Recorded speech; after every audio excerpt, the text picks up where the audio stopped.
What would it be like to be a biotech entrepreneur? What would it be like to have a stated mission of creating the world's first human instruction manual? Well, that's kind of what we have on tap for you today. I've got this great guest. Her name is Rachel Kelly, and she co-owns and operates this biotech firm out of New Zealand. And we're going to learn all about what they do. But beyond that, we're also treated to this look at entrepreneurship, her experiences within it, how she got into it, how she got into biotechnology. Plus, she co-owns and operates this firm, as I mentioned, with her life partner. So we're kind of gonna get this look, this inside peek at what that is like, the dynamics there. Plus, she also shares some really great tips and techniques for managing relationships, for really bringing the best out of, one another within an organization. These are just a few topics we're gonna cover, but rest assured, there's so much more. Anyway, I would like to jump into this, so why don't we?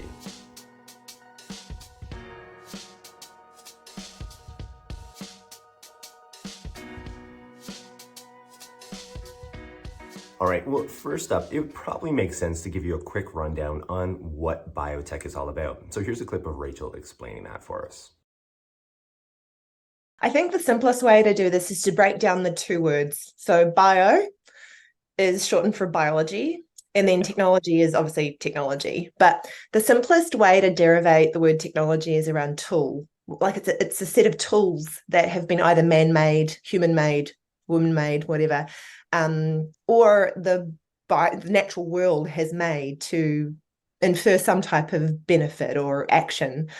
So when you kind of put the two together, what it really means is how are you harnessing the natural order of biology and some of our man-made sort of tools or ideas and kind of merging them together in a way that solves a problem or enhances either side, either biology or the technology side, to create a bigger impact or outcome that serves people or an environment.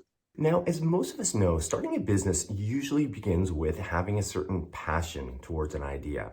But let's rewind a little bit here. I mean, how do people develop these types of passions? Well, spoiler alert, usually comes from life experiences, things you had an interest in early on, things that you just wanted to dig a little bit deeper into. So I do want to kind of illustrate this point, and I'm going to do so by allowing Rachel to share her story of how she started, how she kind of worked her way to the point of now running this biotech firm.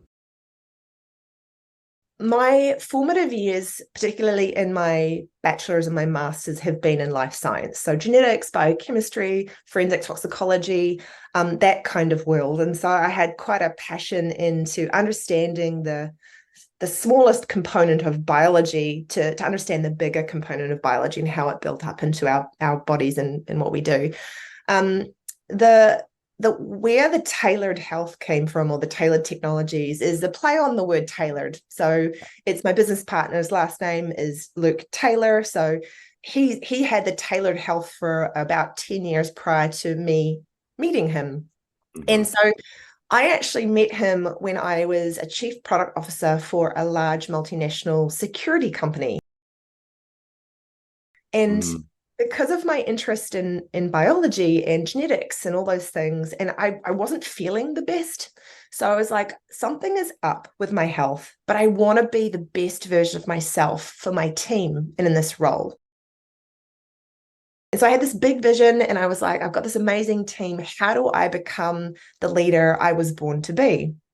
And so I actually met Luke at a leadership course. And he was in the health and performance world. He worked with a lot of high performance athletes, some members of the New Zealand All Blacks, a variety of other New Zealand athletes.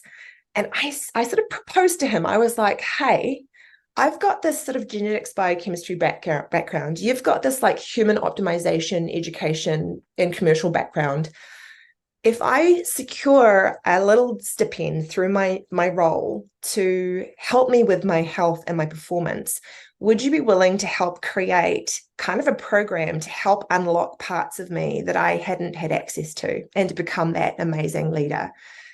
And so what kind of amounted to that is we started to, do clinical diagnostics. I hooked myself up to, a wearable, a couple of wearables actually. The clinical diagnostics included genetics, like urine analysis, hormone analysis, stool, all sorts of things. We actually spent a lot of money on clinical diagnostics because I just wanted to get a snapshot of No, how just my to body know was where you're functioning. at. Yeah, yeah, yeah, yeah. Yeah. I can't change anything if I don't know Yeah, where my set point is. that's it. And then also looking at other kind of augmentative like technologies that could help enhance my practices in ways that were more suitable for time poor people like myself. And so over the course of around 3 months, I kind of overhauled everything after I did the tests and after I got the results. And we were like, okay, step by step, we started to take away certain things or add certain practices. And after around 6 months, I just experienced significant changes to my body. For me, this role actually wasn't right for me. The people, the culture, the I won't talk too much about that because I understand there's two sides to every experience, Of course. but I found very quickly that I didn't actually belong at this company. So I resigned. And I thought, you know what, if I could start to build a product that we'd been kind of like toying with it, the tailored health side, I think we could help more people. And so that's kind of where the journey of tailored health came from. And then because of my product development tech background, we established tailored technologies to start to truly do more R&D and do this line of inquisition and experiment with new technologies that is in the equine world or in the gaming world or whatever it would be, to see if we can more powerfully nudge certain like health practices in a way that created more magnitude to that effort Mm, with mm, less time. And so that's kind of what we created, and we're still creating. And the yeah, ultimate goal is to help people become who they're born to be. And yeah, if that means they want to be the best leader, then let's create, an environment or a practice that helps you become the leader you were born to be. If you want to be the most amazing dad at home, all right, let's help you do that. yeah, Let's help you feel so much better for longer so you can play with your kids and be, yeah. have your cognition, have the energy to run around with them and your grandkids. And so that's really what formed the tailored experience and tailored life. Mm. And from a commercial perspective, tailored health and tailored tech help us do that. Yeah, I really like that last clip. I think it gives this broad view of, how ideas take shape, how things crystallize to the point where people go down the path of entrepreneurship. They find their direction within their careers. Anyway, there is one more thing from Rachel's past that I do want to share, and it's in regards to her time as a youth athlete. I mean, she represented her country, New Zealand, within gymnastics, and she told me that at one point, early on, she was training in this facility that prior to being a gymnast facility was a church. So it wasn't exactly the best. They didn't have the best equipment. She wasn't, able to access the best coaching. Yet at the same time, she was still excelling. She was getting fifths and sixths in national competitions, which, yeah, not too shabby. However, once she was able to team up with a top level coach, get into better facilities, her results jumped from those fifths and sixths up to seconds, up to thirds. And certainly that made a big difference. And that kind of connects up to this idea of human optimization, getting access to the latest science and technology. What could that do for us? What could that do for our health? I just think, what could that have looked like if I had a very different environment? And I Mm. almost feel like by default, we're all training in a church. Like Yeah, we're all yeah. kind of like training in a Yeah, church. yeah, exactly. And And that's what stood out to me when I heard that story when you were recounting that and I was watching that. I'm like, that's exactly it. That's exactly it. Like imagine what we could be if we were fully equipped with the knowledge, with the information, the wherewithal, what could we actually become? And it's a beautiful metaphor, really, like for this and thinking about all of this and obviously like how it translates and connects up to what you're doing right now and the types of services that you offer presently. yeah. And I think that's the thing that drives me. And what disappoints me the most is when you just see untapped potential. All right, well, next up, I'd like to dive a little bit deeper into the world of entrepreneurship. The inner workings of the companies that she co-owns and operates, Tailored Health and Performance and Tailored Technologies. And as I mentioned, she does run these organizations with her life partner. So I want to know about, for example, how do you divvy up responsibilities? What does that look like? So here's a clip of Rachel explaining that. my business partner and I, so Luke is my business and life partner, we kind of divvy up based on our strengths. So I'm a big fan, and there's plenty of profiling companies out there. So this is just the one I found intuitively most successful to me and my teams, and that's Gallup Strength Finder. I literally have what we do here, which is for those who are not watching, but we have kind of like our strengths. There's 34 strengths. The top 5 are kind of like your magic, right? It's the thing that lights you up. It gives you energy. You feel invigorated doing these things. And as you progressively go down the list, you basically get more depleted. So if you have a role that functions at your bottom 10, you're probably going to burn out quite fast, because it's just, you find it depleting. You're like, oh, this is my version of hell. Why do I have to keep doing these tasks? So Luke and I have done this. We've revisited it every for me, 5 years.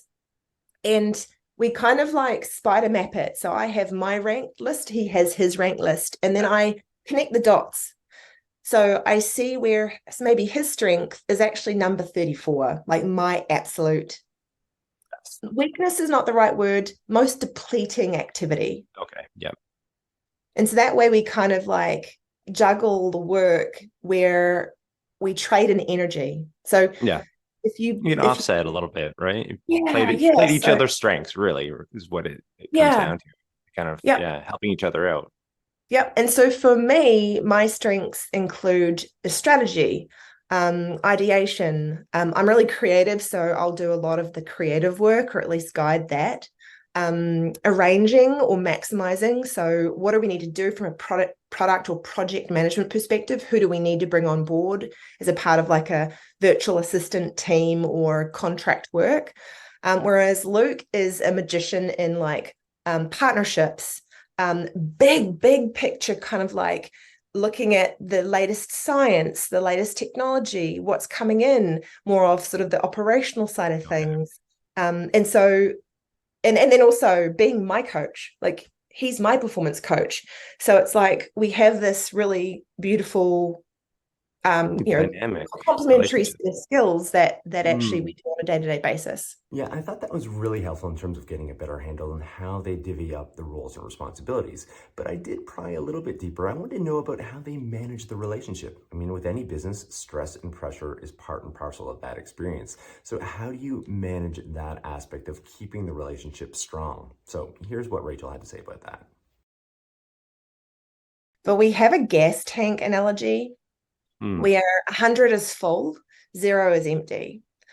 And so to help, again, a lot of the time is to try to avoid conflict, like as in build up mechanisms or tools to help avoid it. Or if you do have it, what techniques and tools and language do you have to resolve it quickly?